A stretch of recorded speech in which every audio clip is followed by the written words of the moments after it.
मैं रीडिंग की हैबिट कैसे बनाऊं? स्टूडेंट, मैं रीडिंग की हैबिट कैसे बनाऊं? मैंने काफी बार ट्राई किया लेकिन मैं हर बार फेल हो गया। टीचर, तुम्हें क्या दिक्कत आती है?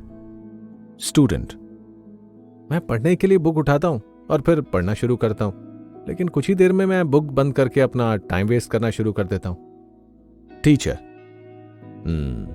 मैं तुम्हारी प्रॉब्लम समझ पा रहा हूं। अच्छा, मुझे एक बात बताओ कि तुम बुक कैसे सेलेक्ट करते हो? स्टूडेंट, ट्विटर पर कोई रिकमेंडेशन आता है या कोई न्यूज़ लेटर से, या फिर इंस्टाग्राम पर कहीं मैं कोई बुक देख लेता हूं। टीचर,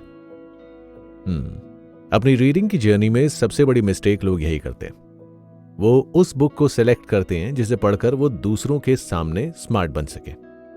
स्टूडेंट, हाँ बिल्कुल, पर इसमें गलती क्या है? टीचर, क्योंकि वो बुक्स बहुत डीप होती हैं और इस तरीके से लिखी गई होती हैं कि उन्हें पढ़ने वाला ऑलरेडी एक अच्छा रीडर होगा। हालांकि हम सबको पढ़ने की आदत नहीं होती। हमने हमारे स्कूल और कॉलेज के बुक्स के अलावा कोई बुक नहीं पढ़ी होती है, इसीलिए हमारा पेशेंस लेवल काफी कम होता है। स्टूडेंट, आपकी बात तो बिल्कुल सही है। मुझे सबके सामने कूल दिखना है, लेकिन मैंने अपनी पढ़ाई के अलावा कोई दूसरी बुक नहीं पढ़ी। टीचर, इसीलिए अपनी रीडिंग जर्नी शुरू करने का सबसे इफेक्टिव तरीका स्क्रैच से शुरू करना है। स्टूडेंट, स्क्रैच से शुरू करने का मतलब क्या है? मुझे ऑलरेडी पढ़ना तो आता ही है। टीचर, हाँ, तुम्हें पढ़ना आता है, लेकिन स्क्रैच से मेरा मतलब यह था कि तुम उन बुक्स को शुरू करो जिन बुक्स को पढ़ने का तुम्हें मन हो। तुम्हारे हिसाब से वो कौन से बुक्स हैं जिन्हें पढ़ने में तुम्हें मजा आएगा? स्टूडेंट, हाँ, मैं जब छोटा था तब मुझे कॉमिक्स बहुत पसंद थी, लेकिन अब मैं उन्हें नहीं पढ़ सकता क्योंकि उन्हें पढ़कर मैं बेवकूफ लगूंगा। टीचर, हम सब यही गलती करते हैं कि हम सोचते हैं कि लोग क्या सोचेंगे, जबकि लोग आपके बारे में नहीं सोच रहे हैं। स्टूडेंट, अच्छा। टीचर, और अगर तुम्हें बचपन की कॉमिक्स पसंद थी तो तुम्हें कॉमिक्स पढ़कर ही अपनी रीडिंग्स जर्नी को शुरू करना चाहिए था। तुम कॉमिक्स पढ़ना शुरू करो और फिर धीरे धीरे तुम्हारी रीडिंग की हैबिट बन जाएगी। स्टूडेंट, क्या आपने भी अपनी रीडिंग की हैबिट ऐसे ही बनाई थी? टीचर, हाँ बिल्कुल ऐसे ही। मैं एक बच्चा था जब मैंने पढ़ना शुरू किया था। तब मैं चाचा चौधरी, पिंकी, बिल्लू, सुपर कमांडो ध्रुव ऐसी कॉमिक्स पढ़ा करता था। उसके बाद वक्त के साथ साथ मैं एस्ट्रिक्स और आर्चीज कॉमिक्स पर शिफ्ट हो गया। मेरी पूरी स्कूल लाइफ ये कॉमिक्स पढ़कर मैंने रीडिंग की आदत बनाई और उसके बाद मैं फिक्शन और नॉन फिक्शन बुक्स पढ़ने लगा। स्टूडेंट, आपने तो कई टाइप की बुक पढ़ी है। मुझे लगा आपने सीधा ये इंटेलेक्चुअल टाइप की बुक से ही अपनी रीडिंग जर्नी की शुरुआत की। टीचर, मर्सिडीज की स्पोर्ट्स कार 0 से शुरू होती है और फिर फॉर्मूला 1 की स्पीड पर पहुंचती है। स्टूडेंट, लेकिन कॉमिक बुक्स पढ़ने से तो सिर्फ एंटरटेनमेंट मिलेगा, उससे मेरा क्या फायदा होगा? टीचर, हर छोटी आदत के साथ साथ और भी कई चीजें होती हैं। मान लो कि तुम वीकेंड पर बिल्कुल फ्री हो, तो इसीलिए तुमने डिसाइड किया कि तुम आराम से सोफे पर बैठकर 6-7 घंटे के लिए नेटफ्लिक्स देखोगे। लेकिन क्या तुम्हें पता है कि एंटरटेनमेंट के साथ साथ और भी यहां पर क्या क्या हो रहा है? कुछ समय बाद ऐसे पूरे टाइम बैठे रहने से तुम्हारी बॉडी खराब हो सकती है। इतनी देर स्क्रीन के सामने रहने की वजह से तुम्हारी आंखें कमजोर पड़ सकती हैं। तुम वहां बैठे बैठे ज्यादा खाने लगोगे और तुम्हारी बॉडी एक्टिव नहीं रह पाएगी। और इसी तरीके से कॉमिक्स पढ़ने के केस में एंटरटेनमेंट के साथ साथ तुम्हारी रीडिंग की हैबिट बनी रही है।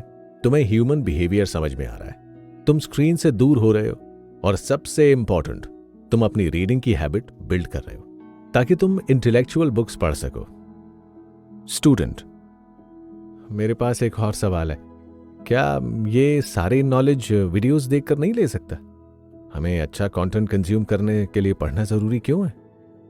टीचर, मुझे तुम्हारा सवाल अच्छा लगा। रीडिंग से ये होता है कि जब तुम पढ़ते हो तब तुम अपना विजुअल सेंस यूज करते हो और इस प्रोसेस के दौरान तुम कुछ और नहीं कर सकते, जैसे लिखना, बोलना या किसी और बात को सुनना, क्योंकि ये सारी चीजें तुम्हारे लिए डिस्ट्रैक्शन होती हैं। और जब तुम एक वीडियो देख रहे होंगे तब तुम्हें दूसरी चीजों के सजेशंस मिलेंगे। तुम उस वीडियो को लाइक करोगे, तुम्हारा ध्यान दूसरी वीडियोस की तरफ जाएगा वो पूरा सिस्टम ही इस तरीके से बना हुआ होता है कि तुम ज्यादा से ज्यादा टाइम वहां पर बिताओ और इस वजह से तुम फोकस नहीं कर पाओगे। स्टूडेंट, आपकी बात तो बिल्कुल सही है। टीचर, इसीलिए हमारी रीडिंग एक्सरसाइज बहुत इंपॉर्टेंट है, क्योंकि उसकी वजह से हमारे फोकस करने की कैपेसिटी भी बढ़ जाती है। इस प्रोसेस की वजह से बाद में तुम चाहे वीडियो, पॉडकास्ट या ऑडियो बुक भी कंज्यूम करो तो भी तुम उन्हें अच्छे से समझ पाओगे।